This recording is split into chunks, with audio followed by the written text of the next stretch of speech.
Hey, good morning, good morning, good morning, everyone. How are you guys doing today? Hey, this is Gregory Wilds coming live to you from Houston, Texas with this inspirational morning talk. For first time listeners, I just get some. I'm on at 8:45 on Mondays, Wednesdays, and Fridays. Just give you something inspirational to start off the day with. I'm going to stay indoors today. It's a little cool outside today. Don't feel like bundling up. But let's stay indoors and we're going to talk today, man. So, today, what I want to talk about is our spiritual gifts, right?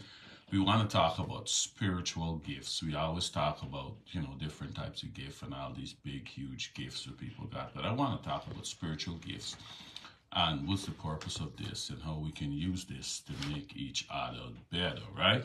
Especially in the body of Christ, because we see this mistake make a lot of times where someone is good at something, but they're trying to do something else. They look at someone else's gift and they're jealous of that gift and wonder why pastor is asking me to do this, and they're trying to do things that they're not gifted in. Number one, they can burn themselves out. Number two, they wouldn't do such a good job at it. And number two, see, pastors, Renita, good morning. How are you doing today, Renita? I see pastors make this mistake because they're the pastors. They try to do every single thing. They want to preach, they want to teach, they want to comfort, they want to everything in the church they're trying to do. But this is not the way it should be done. There's a lot of talented people out there that you should put them to do the things that they're gifted to do. So let's look at this. So let's look at Romans 12. Paul was talking to the Romans about this. Let's look at Romans 12. We're going to read from about 3 through 8. 3 through 8. Romans 12, 3 through 8, right? It says, For by grace given me, I say to every one of you, do not think of yourself more highly than you ought to, but rather think of yourself with sober judgment in accordance with the faith God has distributed to each of you in something you might see it say the gifts. He said, do not think of yourself as bigger than the next man, because your gift that you got might be, do something that looks so glamorous. He said, don't think of yourself bigger than nobody. We didn't ask for these gifts. God give us these gifts by his own grace, and all of it is to glorify him. So we don't need to think of ourselves bigger than the next man because the gift we got, involves more being up front and being seen and stuff like that. He said, no, don't think of yourself bigger than the next man. Because once you start doing that, it's a problem. Don't get arrogant with the gift that you have, because God gave us these gifts by his own grace. We did nothing to get it, but God gave us a lot of these gifts, right? So let's go on and see what it says. For just as each of us has one body with many members, and these members do not all have the same functions, so in Christ, we, though many, form one body, and each member belongs to all the others. So he's saying, just like your body, just like your physical body, you got an eye, you got a nose, you got a mouth, you got ears, you got hands. Each of these different body parts do different things. Right? The eye don't taste, nor the tongue ain't supposed to be hearing or smelling or the eye is to see, the nose is to smell and breathe, and the tongue is to do the talking and the tasting, and the ears is to do the hearing, the hands is to do the lifting, and the things your hand do, the legs run, walk, whatever you need to do, and everything. Mr. Michael McKinnon, good morning. How are you doing, sir? So each part got their own function. That's what he's saying, right? So we have different gifts according to the grace given to each of us. We all have different gifts. If your gift is prophesying, then prophesy in accordance with your faith. He said, if you got a gift of prophesying, don't say you're going and teach. Your gift is to prophesy. So, pastor, you got people in your congregation that can prophesy. Use them in the ministry of prophesying. You don't have to be the pastor and prophesying, and you may not be blessed with the gifts of prophesying. Even though you're the pastor, you're blessed with the pastoralship. You could go up there and deliver the message the way and bring it home to people and make people understand it. Tell me by your gift. You may have another other gift that you can fund, but you don't have to do everything, right? So you're saying if your gifts are prophesying, you can prophesy in accordance with your faith. If it's serving, then you serve. If you're serving, then you serve, right?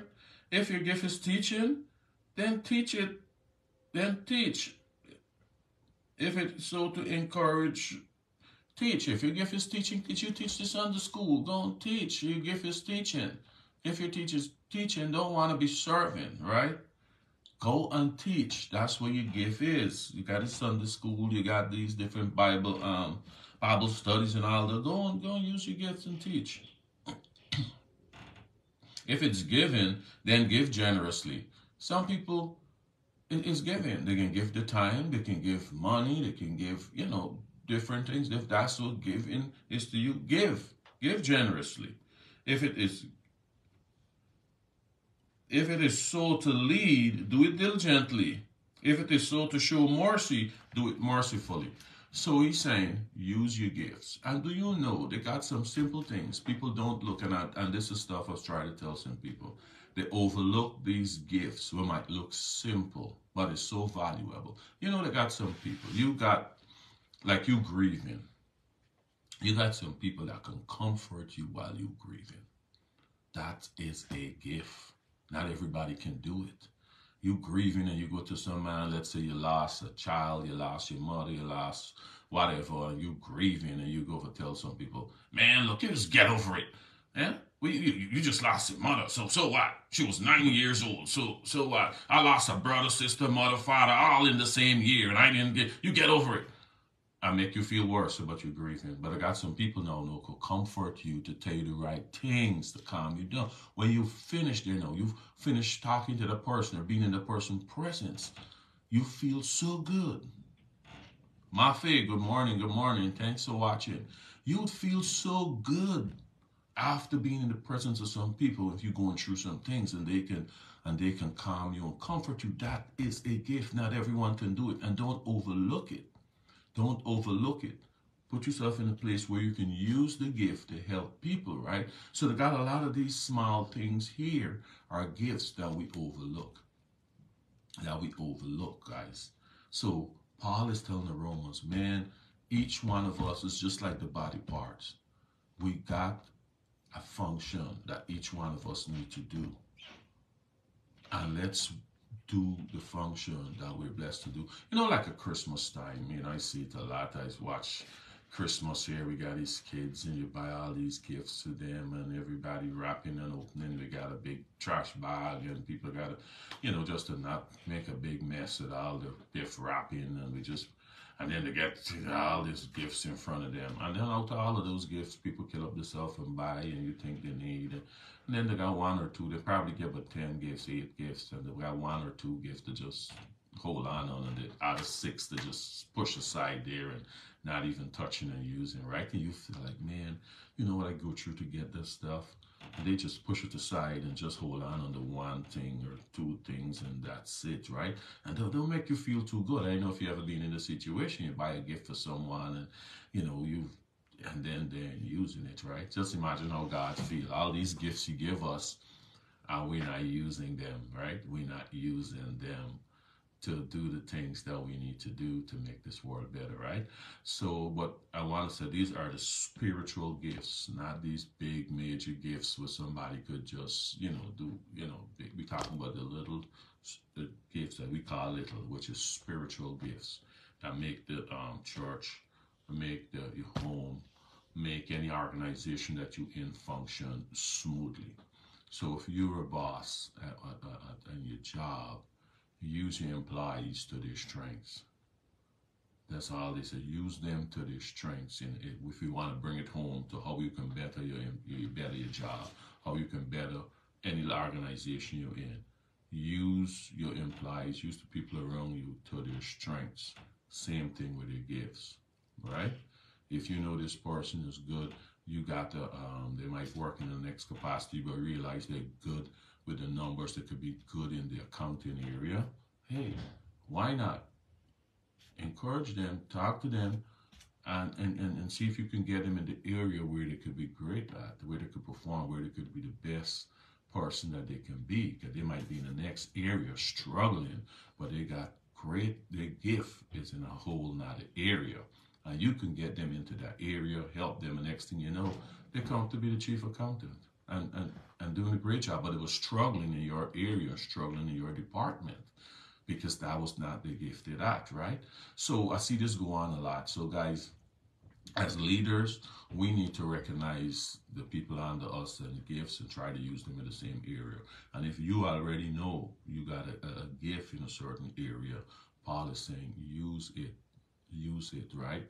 Use it. It's like the saying this, you got a great athlete, you got a good teacher, you got a good pastor, and you're using the athlete to preach. You're using the preacher to teach people about athletics. You're using the athlete to go and teach Bible.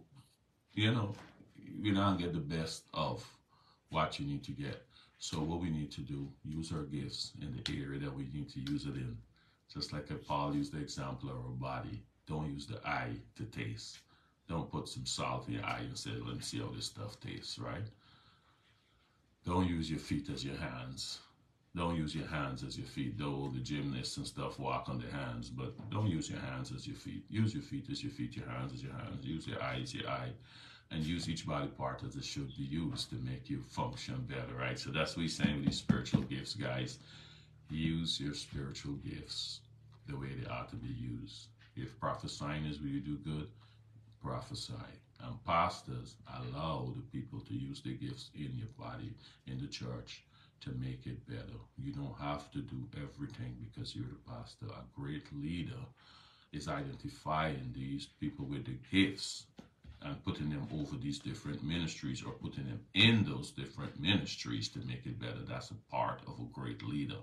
Not doing it yourself so you can get all the praise. Because the more the church or the organization grow and do well, by default, the leader is getting the praise. It's not by default. He or she should get the praise, because leading is not a gift. Leadership is not a gift. And if you lead properly, use people in the right areas, your organizations can shine. And that's not a gift by itself. All right, guys. So I'm going to leave that there, but I want us to take our spiritual gifts seriously. All these little things that we overlook and that we do well, just like I'm saying, to comfort people. They got some people just in some families, there's something happened to calling up that person. They want to talk to that person. They don't want to talk to me. They want to talk to a specific member in the family because they know the person could advise them properly, could comfort them. That is a gift.